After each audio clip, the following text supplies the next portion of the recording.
Welcome to daily Indo पाक। My name is Mujahid. UK की prime minister Liz truss ने just after 45 days बाद resign किया और मैंने इस पर वीडियो भी बनाई थी कि यूके अपने वर्स्ट इकोनॉमिक सिचुएशन से गुजर रहा है क्योंकि एनर्जी प्राइसेस पूरे यूरोप और अमेरिका में अपने हाईएस्ट पॉइंट पर है। मैं आपको ये भी बता दूं कि जब से लिज ट्रस हुकूमत में आई है यूके ने 300 बिलियन पाउंड का नुकसान किया है और ये सिर्फ इसलिए क्योंकि यूके के इन्वेस्टर लिज ट्रस की पॉलिसीज से बिल्कुल भी खुश नहीं थे, इसलिए वो यूके से अपनी इन्वेस्टमेंट निकालने लगे जिसकी वजह से यूके की स्टॉक मार्केट बुरी तरह से अफेक्ट हुई। खैर, इस टॉपिक को डिस्कस करते हैं, मगर इससे पहले अगर आपने चैनल को सब्सक्राइब नहीं किया है तो प्लीज़ चैनल को सब्सक्राइब करें और वीडियो को लाइक करें। कल से यूके की सोशल मीडिया पर एक ट्रेंड चल रही थी कि यूके में लिज ट्रस ज़्यादा देर तक यूके की प्राइम मिनिस्टर रहेगी या बंद गोभी। यूके का डेली स्टार इस तरह की इमेजेस पोस्ट करती थी जिसमें यूके की प्राइम मिनिस्टर लिज ट्रस और बंद गोभी के दरमियान मुकाबला हो रहा है कि कौन जल्दी सड़ जाएगा,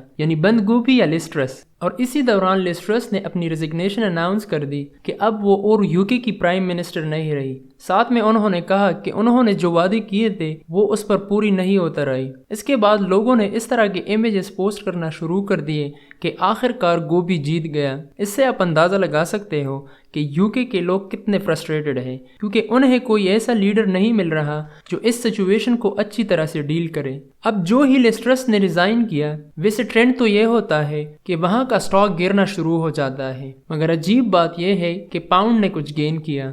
इसके साथ साथ लिज ट्रस यूके की सबसे कम टेन्योर वाली प्राइम मिनिस्टर बन गई जो कि सिर्फ 45 डेज है, जो कि असल में 43 डेज है और इस चार्ट में 52 लिखा है।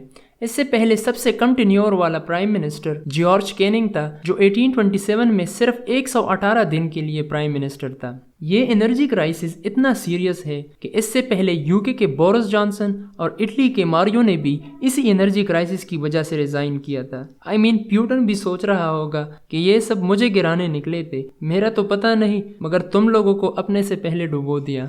अब सवाल यह है कि यूके का नेक्स्ट प्राइम मिनिस्टर कौन होगा। कंजर्वेटिव पार्टी ने इस हवाले से कहा कि वो इसका प्रोसेस अगले जुमे से शुरू कर देंगे, लेकिन फिलहाल अगर देखा जाए तो ऋषि सुनाक और जेरेमी के दरमियान मुकाबला होगा जिसमें ऋषि सुनाक के चांसेस ज्यादा हैं क्योंकि ऋषि सुनाक लिज ट्रस के मुकाबले में भी कड़ा था जो उस वक्त से लिज ट्रस की पॉलिसीज पर क्रिटिसिज्म करता था। और ये ऐसा नहीं कि किसी जनरल इलेक्शन के नतीजे में नेक्स्ट प्राइम मिनिस्टर आएगा, बल्कि ये सब एक कंजर्वेटिव पार्टी से ताल्लुक रखते थे। लेकिन दूसरी तरफ मसला ये है कि लेबर पार्टी कह रही है कि कंजर्वेटिव पार्टी बुरी तरह से फेल हो रही है, इसलिए नया जनरल इलेक्शन हो जाए ताकि एक नया प्राइम मिनिस्टर परमानेंटली आ जाए। क्योंकि कंजर्वेटिव पार्टी से पहले थेरेसा गई, फिर बोरिस जॉनसन गए और अब लिज ट्रस गई। यूरोप यकीनन एक बहुत बड़े एनर्जी क्राइसिस से गुजर रहा है क्योंकि सर्दियां आने वाली है जो यकीनन पूरे यूरोप के लिए विदाउट रशियन गैस बहुत चैलेंजिंग होगा।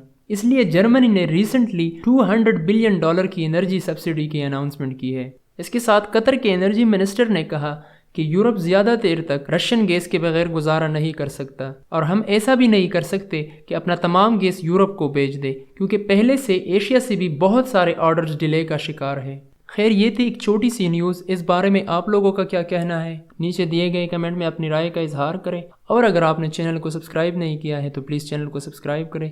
अब तक के लिए इतना, खुदा हाफिज़।